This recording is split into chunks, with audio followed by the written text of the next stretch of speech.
Le président Tshisekedi au retour, nous l'avons dit, le maréchal Mobutu ne va rien respecter.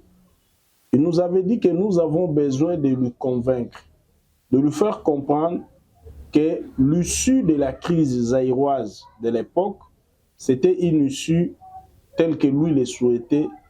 Ça devait se faire dans la paix, dans la négociation. Parce que pendant que le maréchal Mobutu était malade, l'AFDEL était en train d'avancer. Mais malheureusement, le maréchal Mobutu au retour, il avait reconduit le premier ministre Kengo. Nous avons retenu aussi, M. Tshisekedi ne voulait pas d'une victoire militaire à Kinshasa. Et il nous avait dit à l'époque, si Laurent Désiré Kabila arrive à Kinshasa, arme à la main, ça il nous disait, il dit, je ne sais pas quand est-ce que nous allons sortir de cette crise. Il ne faut pas une victoire militaire au Congo, c'est une situation politique, la réponse devait être aussi politique.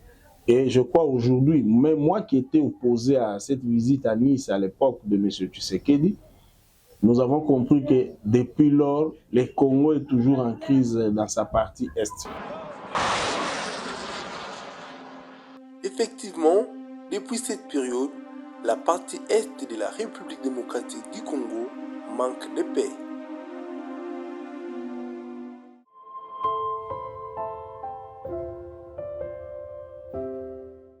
Le premier geste politique de Laurent Désiré Kabila à Lemouze, c'était la suspension de partis politiques. Il voulait régner en maître seul. Malheureusement pour lui, il avait trouvé l'IDP sur son chemin.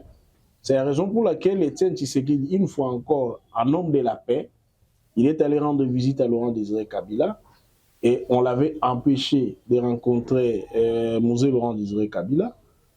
Il est allé lui rendre visite pour lui dire de se débarrasser des étrangers, des Rwandais, Ougandais, Burundais qui étaient venus lui accompagner, de leur dire merci et de payer la facture de la guerre. Mais Laurent Désiré Kabila ne l'obéira pas pour plusieurs raisons, notamment sur le plan politique, à cause de la visite à Nice de Tshisekedi à Mobutu, qui était une manière pour Laurent Désiré Kabila de réveiller Mobutu afin d'arrêter les mouvements de l'AFDEL qui avançaient. Deuxièmement, Laurent Désiré Kabila ne pouvait pas confondre la vitesse à la précipitation car il n'avait pas d'armée. Ce n'était pas aussi sorcier de voir deux grands esprits prônant l'amour du Congo, mais n'ayant pas le même paradigme. C'est ce qu'il faut retenir de M. Tshisekedi. Parmi ses qualités, il avait une capacité d'analyse prospective. C'est-à-dire qu'il était en train de prévoir les événements qui allaient arriver. Il disait ceci, il dit « Chaque pouvoir a son détenteur. Le pouvoir du peuple